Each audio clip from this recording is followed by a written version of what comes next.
ఏడేడు శిఖరాలనే నడువలేను, ఏ పాటి కానుకలందించలేను, వెంకన్న పాదాలు దర్శించలేను. నేను వివరించిన బాధ వినిపించలేను. అమ్మా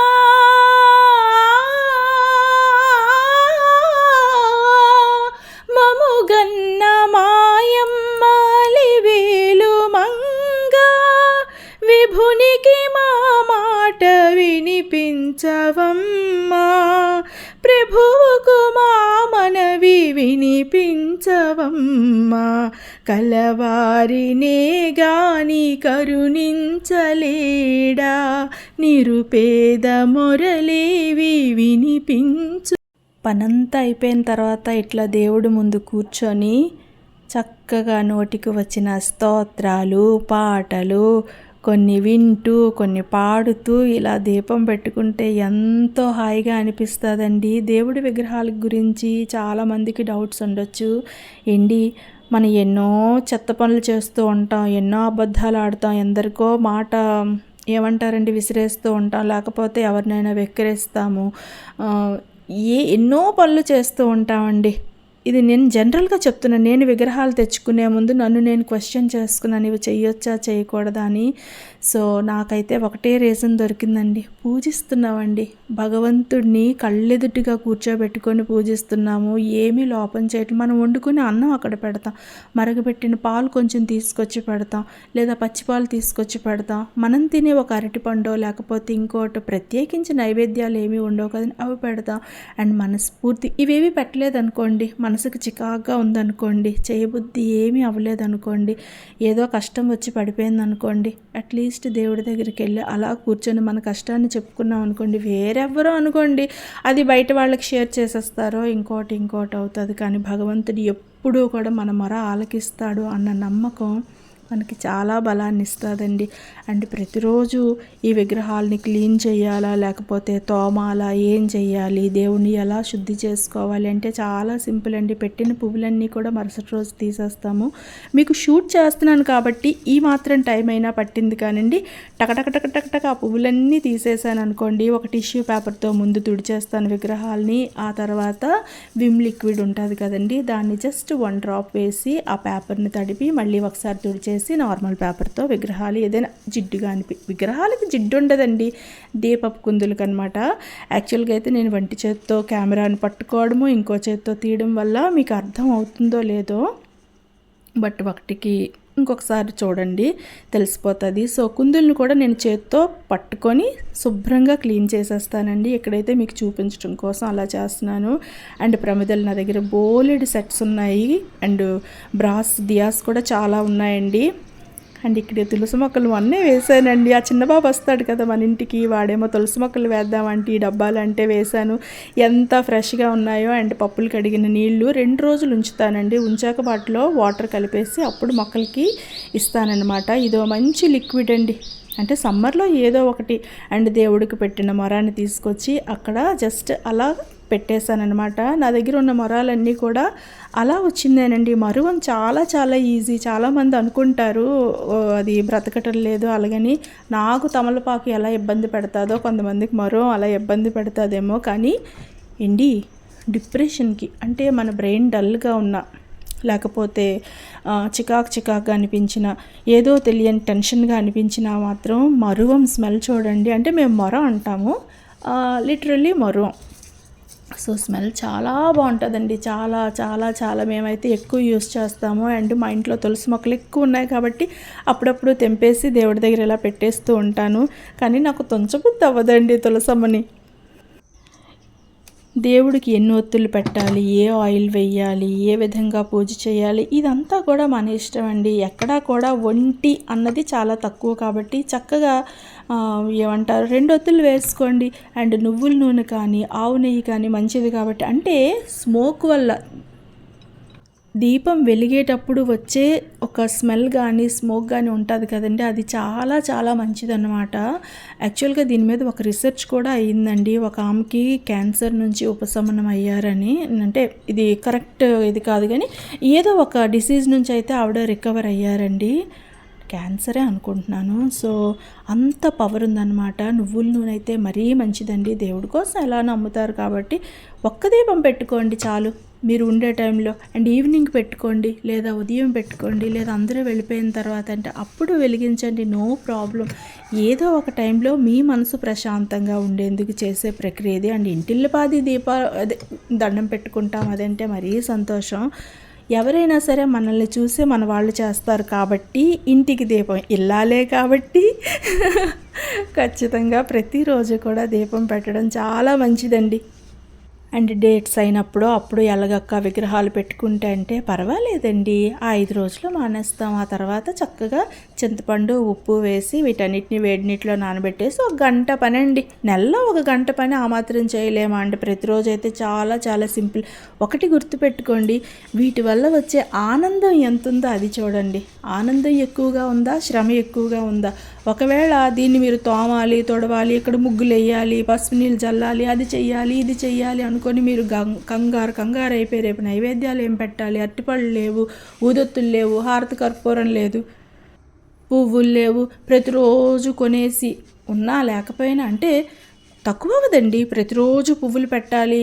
ఇప్పుడు మనకంటే ఇవి ఇంట్లో పూజకి పువ్వులు ఉన్నాయి కాబట్టి, కానీ ప్రతిరోజు పువ్వులు బయట నుండి తేవాలంటే లేదండి. అక్షంతలు ఒక 4 వేస్తే చాలు దేవుడి దగ్గర.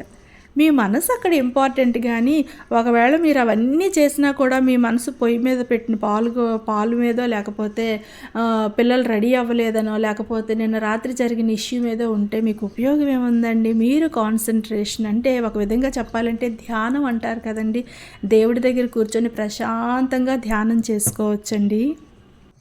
నేను ఈ విగ్రహాలన్నీ కలెక్ట్ చేసి ఇప్పటికి 2 ఇయర్స్ అండి. నిన్న ఉగాదికి 2 ఇయర్స్. ఫస్ట్ ఈ శివలింగమే తీసుకున్నానండి. ఇది 400 బయట షాప్లోనే దొరికింది. అప్పుడైతే ఆన్లైన్ అంత ఐడియా లేదండి. నాకు కావాల్సినవి ఏవి కూడా బయట దొరకలేదు. అప్పుడు నేను అమెజాన్లో ప్రిఫర్ చేశానన్నమాట.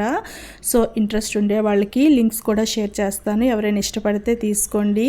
చిన్నదో పెద్దదో ముందు మన కళ్ళెదురుగా మన ఇష్ట దైవాన్ని పెట్టుకున్నాం అనుకోండి, మనకి ఎంతో హ్యాపీగా అనిపిస్తుందండి. ఎంత అంటే ఎవరు మనతో ఉన్నా లేకపోయినా మనం ఒక్కసారి అటువైపు వెళ్ళామంటే ఈయన మనతో ఉన్నారు, అమ్మవారు మనతో ఉన్నది అన్న ధైర్యం మనకు వస్తుంది. కాబట్టి విగ్రహం పెట్టుకోవడంలో తప్పు లేదండి. మనసు కల్మషంగా లేనంత వరకు మనం ఏ పని చేసినా మంచిదేనండి. అది మంచి పని అయితే మాత్రం. సో రోజు బొట్లు పెడతానంటే చెప్పలేనండి. ఎందుకంటే అక్కడ బొట్టు కానీ లేకుండా అయిపోయింది అనుకోండి తుడిచేటప్పుడు, లేదా కొంచెం ఏమంటారు కొద్దిగా పెట్టిన దానికి కనిపించడం లేదు ప్రాపర్గా అంటే మాత్రం ఒకసారి మొత్తం తుడిచేసి చక్కగా బొట్లు పెట్టుకుంటానండి. దీపాలకైతే మాత్రం ప్రతిరోజు బొట్లు పెడతాను. గంధం అంటించేసి ఒక కుంకుమ బొట్టు పెడితే అవి కూడా మాట్లాడుతున్నట్టు అనిపిస్తుందండి. దీపాలు అంత బాగా అనిపిస్తుంది. అండ్ ఇక్కడ ఏ వేలుతో పెడుతున్నాను ఏంటో నాకు తెలియదండి, ఎందుకంటే అక్కడ ఏ వేలుకి ఈజీగా ఉంటే దాంతోనే బొట్టు పెట్టేస్తూ ఉంటాను. సో సందేహాలు తక్కువ పడండి, సంతోషానికి ఎక్కువ ఇంపార్టెన్స్ ఇవ్వండి. ఏంటి భగవంతుడు ఎప్పుడు మంచిగా చేస్తాడండి, ఎప్పుడు. ఒకవేళ మీకు చెడు జరిగిందే అనుకోండి, ఆ చెడు వెనకాల కూడా ఒక మంచి రిజల్ట్ ఉంటుంది. మీకు ముందు సంతోషం కలిగించే విషయం ఏదో ఒకటి తప్పకుండా ఇస్తాడండి. ఇది మీరు నమ్మండి. ఒకవేళ మీ లైఫ్లో ఏదైనా పెద్ద బ్యాడ్ ఇన్సిడెంట్ జరిగిపోయింది అనుకోండి, సంతోషించండి. అంతకంటే పెద్దది ఇంకోటి ఉండదు కదా. మీకు అర్థమవుతుందా అండి? ప్రతి క్షణం సంతోషంగా జీవించే ప్రయత్నమే మన జీవితాన్ని చాలా ఈజీ చేస్తుందండి. లేకపోతే ఎప్పుడు బెగులు, లేకపోతే సందేహాలు, ఇంకోటి ఇవన్నీ అంత మంచివి కాదండి. అండ్ ఈరోజైతే ఈ మందారం ఇక్కడ కొత్తగా ఈరోజే పూసిందండి. ఫస్ట్ మందారం శివయ్యకి పెట్టింది. నాకు చాలా చాలా ఇష్టం. మీరు ఇక్కడ చూసారో లేదో, నేను పచ్చకర్పూరము, జవ్వాది ఇవన్నీ కూడాను దేవుళ్ళ మీద చిలకరించేసానండి. అది మీకు వీడియో షూట్ చేయలేదు. అండ్ చూసుకుంటే నాకు ఏమంటారు హారతి ఇవ్వడానికి లేదు. సో అందుకనేసి ధూప్ స్టిక్ని అట్లా తిప్పేసి ఊదత్తులు వెలిగించేసి వాటర్ పెట్టి డ్రై ఫ్రూట్స్ పెట్టింది. ఒక తులసమ్మల చిన్న కోట అండి, చిన్న చిన్న కోట, తులసి కోట, చిన్నది బ్రాస్ది, ఎంత ముద్దుగా ఉందో. అది నేను ఇంకోటి కూడా తీసుకుంటున్నాను. అందులో యాక్చువల్గా దీపాలు పెట్టాలి, కానీ నాకు నచ్చి దాంట్లో నైవేద్యం పెడుతున్నాను అనమాట. ఏమీ కాదండి, అక్కడ అలా పెట్టడం వల్ల అది ఎంత అందంగా ఉందో అక్కడ చాలా చాలా బాగా అనిపించింది. సో సందేహాలను వదిలేసి చక్కగా మీరు పూజ చేసుకోండి, ఏమీ కాదు. అండ్ నైవేద్యం పెట్టేది కూడా డ్రై ఫ్రూట్స్, పాలు, మనం వండుకునే కొంచెం అన్నం, ఏదో ఒకటండి పెట్టొచ్చు. ఇంకా చెప్తున్నానండి, మనం స్ట్రాంగ్గా సంతోషంగా ఉంటేనే మన ఫ్యామిలీ కూడా స్ట్రాంగ్గా సంతోషంగా హెల్తీగా ఉంటుందండి.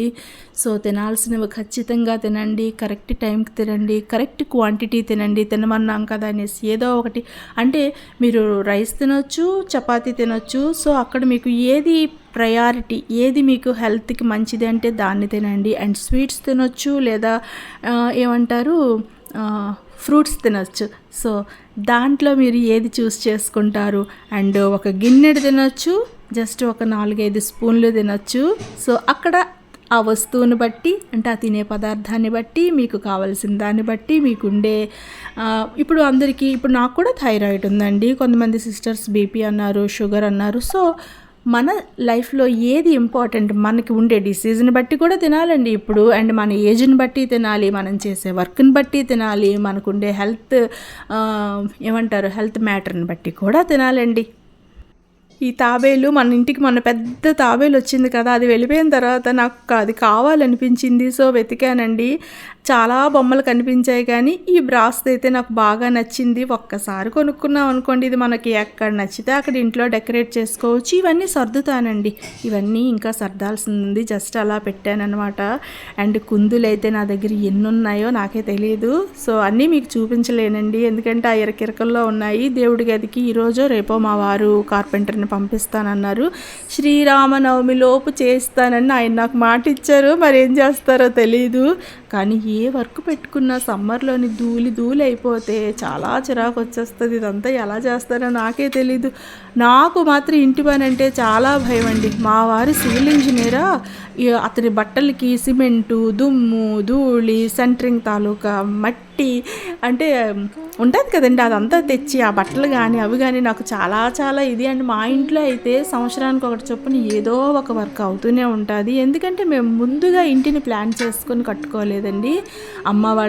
మావయ్య వాళ్ళ దగ్గర తీసుకున్నాము, ఆ తర్వాత అమ్మ వాళ్ళ దగ్గర నుంచి తీసుకున్నాం, ఆ తర్వాత మాకు కావాల్సినట్లుగా మేము మార్చుకున్నాం. చాలా చాలా జరిగినాయండి. కాకపోతే మా బాబు ఆర్కిటెక్చర్ కానీ అయిపోయిందనుకోండి, పాప కొంచెం సెటిల్ అయిందనుకోండి, ఇంకొక 2-3 ఏళ్ళండి, కొన్ని మహా అయితే ఒక 5 ఏళ్ళు, అప్పుడు ఒక ప్రాపర్ హౌస్ కట్టుకుంటామండి. ప్లాన్ అయితే ఉంది, మనం ఏం పెద్ద ఏజ్ అయిపోలేదు కదా, ఇంకా చాలా ఉంది. అండ్ ఇక్కడ చూసారా, బ్రాస్ అంటే నాకు ఎంత ఇష్టం అంటే, ఇది ఎయిర్పోర్ట్లోని వైజాగ్లో అనుకుంటాను పాప తీసిందనమాట. ఎంత అందంగా ఉన్నాయో చూడండి, చాలా ఉండొచ్చు చాలా, కానీ ఈ బ్రాస్ కలరే అసలు అంత అందంగా కనిపిస్తుందండి. అందుకే నాకు బ్రాస్ అంటే అంత ఇష్టము. సో వీడియో నచ్చితే తప్పకుండా లైక్ చేయండి, షేర్ చేయండి.